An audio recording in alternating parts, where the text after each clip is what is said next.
नमस्कार दोस्तों, आप सभी लोगों का स्वागत है स्टडी जोन एजुकेशन के डेली जीके सीरीज़ की एक और वीडियो में। हम इस सीरीज़ की मदद से जीके के क्वेश्चंस कवर करने की कोशिश कर रहे हैं।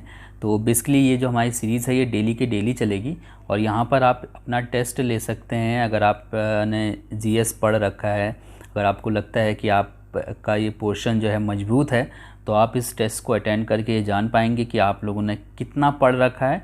और अगर आपने नहीं पढ़ रखा है तो यहाँ पर से आपको काफ़ी हेल्प मिलेगी पढ़ने में, क्योंकि यहाँ पर जो भी क्वेश्चन मैंने ले रखे हैं वो बहुत अच्छे क्वालिटी के क्वेश्चन हैं। और साथ ही साथ मैं डिटेल में थोड़ा बहुत आपके साथ डिस्कस करता हुआ चलूँगा, तो आपको चीज़ें काफ़ी आसान लगेंगी। तो शुरुआत करते हैं इस वीडियो का। ये हमारी डेली सीरीज़ चलेगी इसी तरीके का। इससे अलावा अगर आप करंट अफेयर भी पढ़ना चाहते हैं तो आप हमारे इस चैनल को सब्सक्राइब कर सकते हैं। हम लोग रोज़ शाम को सबसे पहले दिन भर के करंट अफेयर्स डिटेल में डिस्कस करते हैं। तो अगर आप चाहते हैं पढ़ना तो आप नोटिफिकेशन बेल ज़रूर दबाइएगा सब्सक्राइब करने के बाद, ताकि जो भी वीडियो मैं अपलोड करूं उसकी नोटिफिकेशन सबसे पहले आप तक पहुंचे। सो आज का पहला क्वेश्चन थोड़ा सा स्लो चलेंगे ताकि आप लोग भी अपना आंसर लिख सकें। याद रखिएगा, आपको इस वीडियो के लास्ट में बताना होगा कि इन 25 क्वेश्चन में से आपने कितने का आंसर बिल्कुल सही दिया है। ठीक है, लिखिएगा ज़रूर, ताकि मैं फटाफट जो है इसी तरीके की वीडियोस आपके लिए लाता रहूँ। सो ये जो पहला क्वेश्चन है हमारा वो ये है कि किस दक्षिण भारतीय राज्य में उत्तम ग्राम प्रशासन था। कौन से शासन के दौरान जो है दक्षिण भारत में उत्तम ग्राम प्रशासन था, ये हमें यहाँ पर से बताना है। तो इसका जो सही आंसर हो जाएगा हमारा वो हो जाएगा ऑप्शन सी वाला, यानी कि चोल। अपने आंसर थोड़ा जल्दी जल्दी सिलेक्ट करिएगा। ठीक है, चोलों के शासनकाल में जो ग्राम का जो शासन था चोलों के साम्राज्य के अंतर्गत, वो बहुत ही उच्च कोटि का था। सो सी वाला यहाँ पर से बिल्कुल सही हो जाएगा। क्वेश्चन नंबर सेकंड है कि चालुक्यों की राजधानी कहाँ पर थी। चालुक्य की वंश जो है इनकी राजधानी कहाँ पर थी। ठीक है, वातापी, श्रावस्ती, कांची या कन्नौज। तो इसका जो सही आंसर है वो है वातापी। ठीक है, चालुक्यों की राजधानी वातापी थी। ये कर्नाटक के बीजापुर ज़िले में स्थित है वर्तमान में। याद रखिएगा कि आधुनिक समय में बादामी के नाम से जो है इसको जाना जाता है। चालुक्यों का जो प्रथम ऐतिहासिक शासक था उसका नाम था जयसिंह। ठीक है, तो ये सभी चीज़ें आपको पता होना चाहिए। ये जयसिंह जो है वो चालुक्यों का प्रथम ऐतिहासिक शासक था। ठीक है, और ये वातापी पड़ता कहाँ पर है, कर्नाटक के बीजापुर में। इसके बाद बात करते हैं क्वेश्चन नंबर थर्ड की कि चालुक्य वंश का सबसे महान शासक कौन था। चालुक्य वंश का सबसे महान शासक कौन था। तो इसका जो सही आंसर हो जाएगा, यहाँ पर से दो ऑप्शन है, पुलकेशन प्रथम और पुलकेशन द्वितीय। तो इन दोनों में इन दोनों को तो हम लोग टर्मिनेट कर देते हैं, तो ये दो बचते हैं हमारे पास। तो इसमें से भी जो सही आंसर हो जाएगा वो हो जाएगा ऑप्शन सी वाला, यानी कि पुलकेशन द्वितीय जो है वो चालुक्य वंश का सबसे महान और प्रतापी शासक था। तो सी वाला यहाँ पर से सही हो जाएगा। इसके बाद क्वेश्चन नंबर चौथा है हमारा कि निम्नलिखित में से कौन चंदेल शासक जो महमूद गजनबी से पराजित नहीं हुआ। महमूद गजनबी से कौन सा चंदेल शासक पराजित नहीं हुआ है, ये हमको यहाँ से बताना है। तो इसका जो सही आंसर हो जाएगा वो हो जाएगा ऑप्शन बी वाला, यानी कि विद्याधर। ठीक है, विद्याधर चंदेल शासक था। जब महमूद गजनबी ने 1018-19 में चंदेल राज्य पर आक्रमण किया था, तो उस वक्त जो वहाँ का राजा था विद्याधर, उसने रात में ही अपनी सेना को पीछे कर दिया था। और इस तरीके से विद्याधर और महमूद गजनबी का जो है युद्ध नहीं हो पाया था। ठीक है, तो याद रखिएगा। इसके बाद हम लोग बात करते हैं क्वेश्चन नंबर 5वीं की। दिलवाड़ा जैन मंदिर कहाँ पर स्थित है। दिलवाड़ा जैन मंदिर ये कहाँ पर स्थित है, कौन से राज्य में स्थित है दिलवाड़ा जैन मंदिर। तो इसका जो सही आंसर है वो है ऑप्शन सी वाला, यानी कि राजस्थान में। राजस्थान में अरावली पर्वत में माउंट आबू में स्थित है दिलवाड़ा जैन मंदिर। माउंट आबू के निकट गुरु शिखर अरावली की जो है सर्वोच्च चोटी है। अगर आपसे पूछा जाता है कि माउंट आबू के निकट जो अरावली की जो सर्वोच्च चोटी है वो कौन सी है, तो उसका नाम हो जाएगा गुरु शिखर। ठीक है, और दिलवाड़ा जैन मंदिर है कहाँ पर, राजस्थान में। चलिए, क्वेश्चन नंबर छठा है कि इस्तमरारी बंदोबस्त किसने लागू किया था। ठीक है, इस्तमरारी बंदोबस्त ये किसने जो है किसके शासनकाल में लागू किया गया था। तो इसका जो सही आंसर हो जाएगा वो हो जाएगा ऑप्शन सी वाला, यानी कि लॉर्ड कॉर्नवालिस के शासनकाल में जो है इस्तिमरारी बंदोबस्त लागू किया गया था। क्वेश्चन नंबर 7वां हो जाएगा कि 1857 के विद्रोह के समय ब्रिटिश प्रधानमंत्री कौन थे। ये काफ़ी पूछा जाता है एग्ज़ाम में। जब भारत में पहला जो विद्रोह है स्वतंत्रता संग्राम के लिए वो हुआ था, तो ब्रिटिश के जो है प्रधानमंत्री कौन थे उस वक्त। तो इसका जो सही आंसर हो जाएगा हमारा वो हो जाएगा पाल्मस्टन। ठीक है, यानी कि ऑप्शन बी वाला जो है बिल्कुल सही हो जाएगा।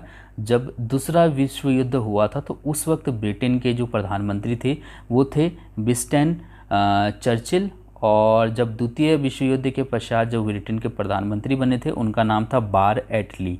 ठीक है, तो अक्सर हमसे एग्ज़ाम में पूछा जाता है कई बार, क्योंकि द्वितीय विश्व युद्ध में भारत की भी भूमिका रही थी, भारतीय सैनिकों की, तो कई बार पूछा जाता है कि दूसरे विश्व युद्ध के समय ब्रिटेन के प्रधानमंत्री कौन थे। तो विंस्टन चर्चिल थे उस वक्त। और अगर 1857 की क्रांति के वक्त पूछेगा तो पाल्मस्टन जो है इसका सही आंसर हो जाएगा।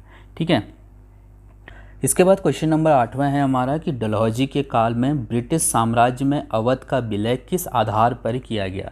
डलहौजी के कार्यकाल के दौरान ब्रिटिश साम्राज्य में अवध का जो विलय है वो कौन से सिद्धांत के तौर पे किया गया, ये हमको यहाँ पर से बताना है। तो इसका जो सही आंसर हो जाएगा वो हो जाएगा ऑप्शन ए वाला, यानी कि कुशासन का आरोप लगाया गया था अवध शासन पर, और उसके बाद जो है अवध को हड़प लिया था डलहौजी ने। बेसिकली जो डलहौजी था वो किसी भी अपने जो साम्राज्य है उसका विस्तार करने के लिए 3 मेन जो है उसके सिद्धांत थे। एक तो ये था कि जिस साम्राज्य को अपने में मिलाना है डायरेक्टली उस पर आक्रमण करें और उसको जीत के अपने में मिला लें। दूसरा जो उसका जो सिद्धांत था, ठीक है, वो ये था कि जैसे इन लोगों ने व्यपगत सिद्धांत लागू किया था, ठीक है, जिसको हड़प नीति भी बोलते हैं। तो बेसिकली इसमें क्या करते थे ये लोग कि जैसे अगर किसी राजा का जो है कोई लड़का मतलब पुरुष संतान नहीं होगी, ठीक है, क्योंकि लड़कों को ही जो है डायरेक्टली शासन मिलता था, तो अगर लड़का ना हो किसी राजा का तो फिर उस राजा की जो भी संपत्ति है फिर वो ब्रिटिश साम्राज्य में अपने आप मिल जाती थी। तो इस तरीके के जो है इसने 3 सिद्धांत बनाए थे, लेकिन इसने जो आपका अवध है इसको कुशासन का आरोप लगाकर जो है अपने में हड़प लिया था। ठीक है, याद रखिएगा कि डलहौजी ने ही 1853 में मुंबई से थाने के बीच रेलवे लाइन का निर्माण करवाया था। काफ़ी इंपॉर्टेंट क्वेश्चन है। क्वेश्चन नंबर 9 है कि हिंदुस्तान सोशलिस्ट रिपब्लिक एसोसिएशन की स्थापना की गई थी। किसके द्वारा की गई थी हिंदुस्तान सोशलिस्ट रिपब्लिक एसोसिएशन की स्थापना? तो इसका जो सही आंसर हो जाएगा वो हो जाएगा ऑप्शन डी वाला, यानी कि चंद्रशेखर आज़ाद ने की थी। चंद्रशेखर आज़ाद ने 1928 में हिंदुस्तान सोशलिस्ट रिपब्लिक एसोसिएशन की स्थापना की थी। ठीक है, भगत सिंह को आप सभी लोग जानते होंगे, इनकलाब जिंदाबाद का नारा भगत सिंह ने दिया था। ठीक है, इसी तरीके से अगर हम वीर सावरकर की बात करते हैं तो वीर सावरकर ने अभिनव भारत नामक संगठन बनाया था। ठीक है, चलिए इसके बाद हम बात करते हैं क्वेश्चन नंबर 10 में कि भारत में न्यायिक संगठन की स्थापना किसने की थी। भारत में न्यायिक संगठन की स्थापना किसने की थी? तो भारत में न्यायिक संगठन की स्थापना का जो श्रेय जाता है वो जाता है लॉर्ड कॉर्नवालिस को, यानी कि ऑप्शन बी वाला यहाँ पर से बिल्कुल सही है। ठीक है, 1905 बंगाल विभाजन लॉर्ड कर्जन के द्वारा करवाया गया था। कई बार लॉर्ड कर्जन के बारे में पूछा जाता है, तो ये आपको यहाँ से ध्यान होना चाहिए। ठीक है, यहाँ पर हमसे पूछा क्या गया था कि न्यायिक संगठन की स्थापना किसने की भारत में, तो लॉर्ड कॉर्नवालिस ने की थी। इसके बाद क्वेश्चन नंबर 11 है कि नेहरू राष्ट्रभक्त है जबकि जिन्ना राजनीतिज्ञ कथन ये किसका है? ठीक है, नेहरू राष्ट्रभक्त हैं लेकिन जिन्ना जो है वो राजनीतिज्ञ हैं। ये कथन था मौलाना अब्दुल कलाम आज़ाद। ठीक है, मौलाना आज़ाद का जो है ये कथन था, काफ़ी फेमस कथन था। मौलाना कलाम की जो है एक पुस्तक भी थी विंस फ्रीडम। ठीक है, विंस फ्रीडम इन्होंने पुस्तक लिखी थी और ये भी काफ़ी चर्चा में रही थी। तो याद रखिएगा, पूछा जाता है एग्ज़ाम में विंस फ्रीडम। ठीक है, विंस फ्रीडम ये पुस्तक जो है मौलाना आज़ाद की ही थी। इसके बाद क्वेश्चन नंबर 12 है कि महात्मा गांधी के राम राज्य के युगल सिद्धांत कौन थे? महात्मा गांधी के राम राज्य के जो युगल सिद्धांत थे वो थे सत्य और अहिंसा। ठीक है, जो कि कहीं भी हद तक आज के शासनकाल से अगर देखी जाए, जैसे हमारी जो सरकार है वो बोलती है कि हम राम राज्य लाएंगे, लेकिन आज की सरकार के बस का ये सत्य और अहिंसा के मार्ग पर चलना बिल्कुल नामुमकिन है। सत्य असत्य भी बोलते हैं और अहिंसा भी होती रहती है उनके शासनकाल में, तो ये राम राज्य नहीं हो सकता। ऐसा मतलब जो है गांधी जी का सिद्धांत था कि जहाँ पर अगर राम राज्य चाहिए तो वहाँ पर सत्य और अहिंसा निश्चित तौर पर होनी चाहिए। इसके बाद बात करते हैं क्वेश्चन नंबर 13वें की कि निम्नलिखित में से कौन स्वराज दल से संबंधित नहीं था। स्वराज दल से संबंधित नहीं था, कौन नहीं था स्वराज दल से संबंधित? तो इसका सही आंसर ऑप्शन सी वाला है, यानी कि राम गोपालाचारी जो है वो संबंधित नहीं थे स्वराज दल से। ठीक है, याद रखिएगा। स्वराज पार्टी जो थी, स्वराज दल, इसकी स्थापना हुई थी 1923 में। ठीक है, 1923 में जो है स्थापना हुई थी स्वराज दल की। इसके बाद क्वेश्चन नंबर 14 है कि जलियांवाला बाग हत्याकांड कब हुआ था। ये तो आप सभी लोगों को पता होगा, जलियांवाला बाग हत्याकांड ये कब हुआ था। तो इसका जो सही आंसर है वो है ऑप्शन बी वाला, यानी कि 13 अप्रैल 1919 को हुआ था पंजाब के अमृतसर में। ठीक है, वैसाखी के दिन जो है ये हुआ था। इसमें कई लोगों को जो है मार दिया गया था। ठीक है, नियति भीड़ पे गोलियां चलाई थी जनरल डायर ने। क्वेश्चन नंबर 15 है कि महात्मा गांधी के राजनीतिक गुरु कौन थे। काफ़ी सिंपल क्वेश्चन है और अक्सर एग्जाम में देखने को मिलता है, खास करके बच्चे इन दो पॉइंट में कंफ्यूज होते हैं, दादा भाई नौरोजी और गोपाल कृष्ण गोखले। ठीक है, तो यहाँ पर जो सही आंसर है वो है ऑप्शन डी वाला, यानी कि गोपाल कृष्ण गोखले। ठीक है, तो ये आप याद रखिएगा। राजनीतिक गुरु, गुरु मतलब ये ग से है तो ये गोपाल भी ग से है, तो ऐसे आप याद रख सकते हो कि ये दोनों ग से हैं। तो क्योंकि मैंने देखा है अक्सर दादा भाई नौरोजी और ये गोपाल कृष्ण गोखले में कन्फ्यूज़न हो जाते हैं, कंफ्यूज करते हैं बच्चे, तो ये आप यहाँ से याद रख सकते हैं। ठीक है, गोपाल कृष्ण गोखले ग से है और गुरु भी जो है ग से है, तो ये राजनीतिक गुरु हो गए महात्मा गांधी के। ठीक है, गोपाल कृष्ण गोखले। चलिए, इसके बाद क्वेश्चन नंबर 16 की अगर हम बात करते हैं, बहिष्कृत भारत पत्रिका से संबंधित थे। बहिष्कृत भारत पत्रिका से संबंधित थे, कौन संबंधित थे? तो सही आंसर ऑप्शन डी वाला है। डॉक्टर भीमराव अंबेडकर जो है वो बहिष्कृत भारत पत्रिका से संबंधित थे। उन्होंने 1927 में मराठी भाषा में इस पत्रिका को प्रकाशित किया था, तो ये आप याद रखिएगा।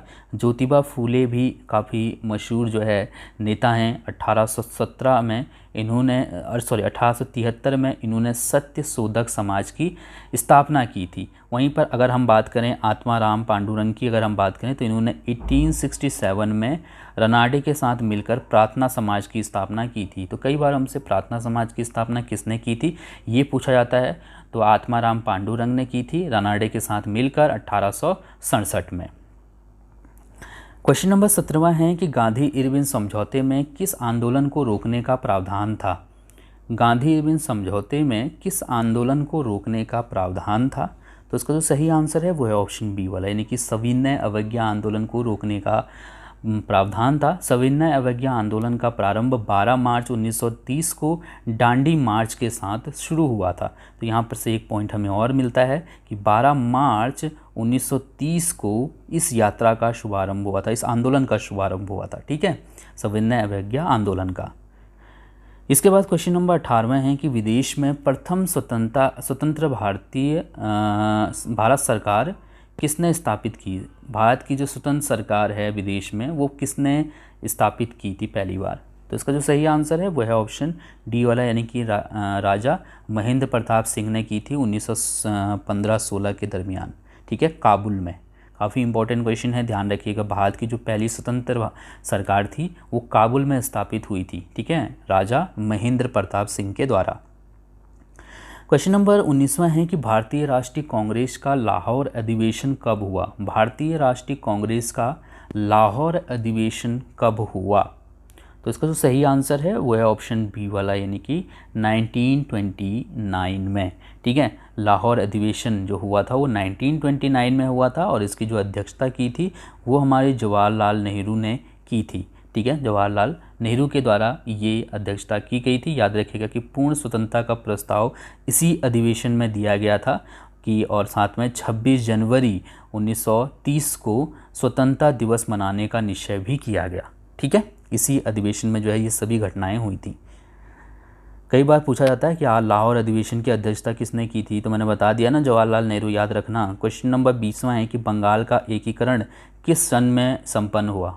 बंगाल का जो एकीकरण था वो कौन से सन में संपन्न हुआ, तो इसका जो सही आंसर है वो है ऑप्शन डी वाला, यानी कि 1912 में। याद रखिएगा कि यहाँ पर हमें संपन्न पूछ रहा है, तो वैसे तो 1911 में इसकी मतलब जो मतलब मंजूरी मिल गई थी कि बंगाल का जो है एकीकरण किया जाएगा, लेकिन 1911 में जो है ये मंजूरी मिल गई थी कि मतलब बंगाल का एकीकरण किया जाएगा। 1912 में जो है ये काम जो है पूरा समाप्त हो गया था। तो इन केस अगर आपसे एग्ज़ाम में पूछा जाता है कि बंगाल का एकीकरण कब हुआ था, सीधे ये पूछ लेगा कि बंगाल का एकीकरण कब हुआ था।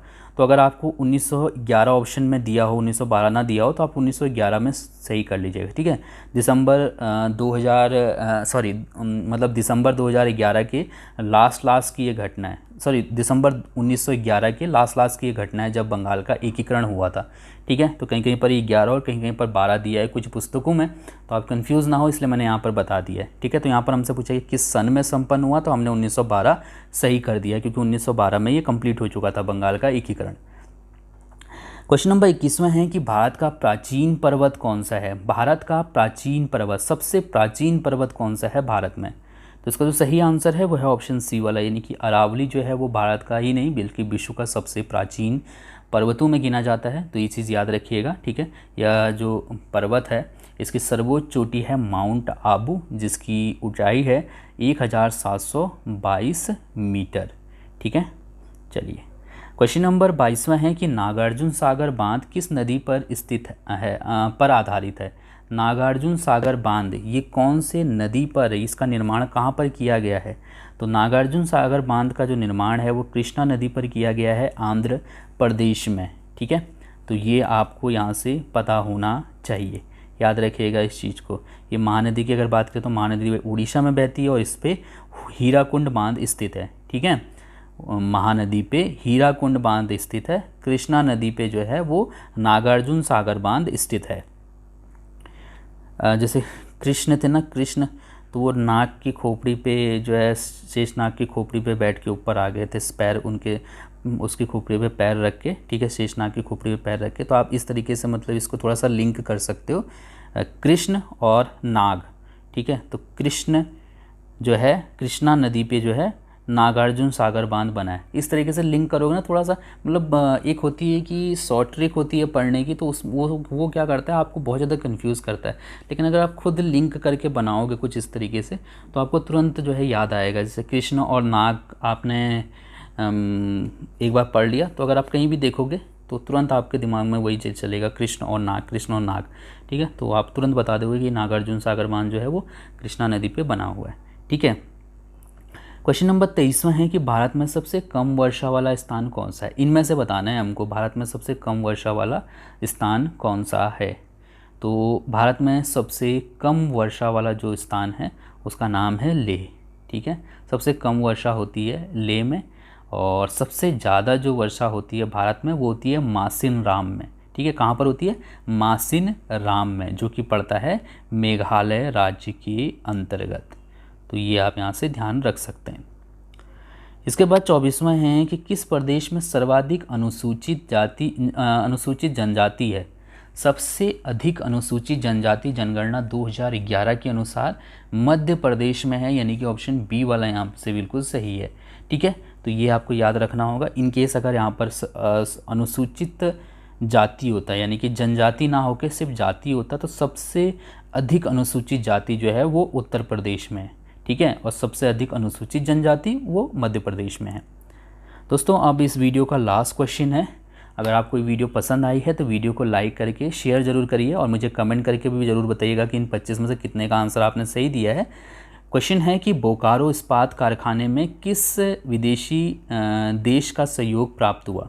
ठीक है, किस देश का सहयोग प्राप्त हुआ था बोकारो इस्पात कारखाने को बनाने में, तो इसका जो सही आंसर है वो है ऑप्शन डी वाला, यानी कि सोवियत संघ ने। पंचवर्षीय जो चौथी पंचवर्षीय योजना थी उसके अंतर्गत जो है धनबाद ज़िले में झारखंड में जो है बनाया गया था ये बोकारो इस्पात कारखाना, ठीक है, सोवियत संघ के सहयोग से। तो ये चीज़ आप याद रख सकते हैं, अच्छा क्वेश्चन है। So thank you so much इस वीडियो को देखने के लिए। अगर आपको कहीं पर कोई कन्फ्यूज़न होगा तो आप लोग कमेंट करके पूछ सकते हैं। Thank you.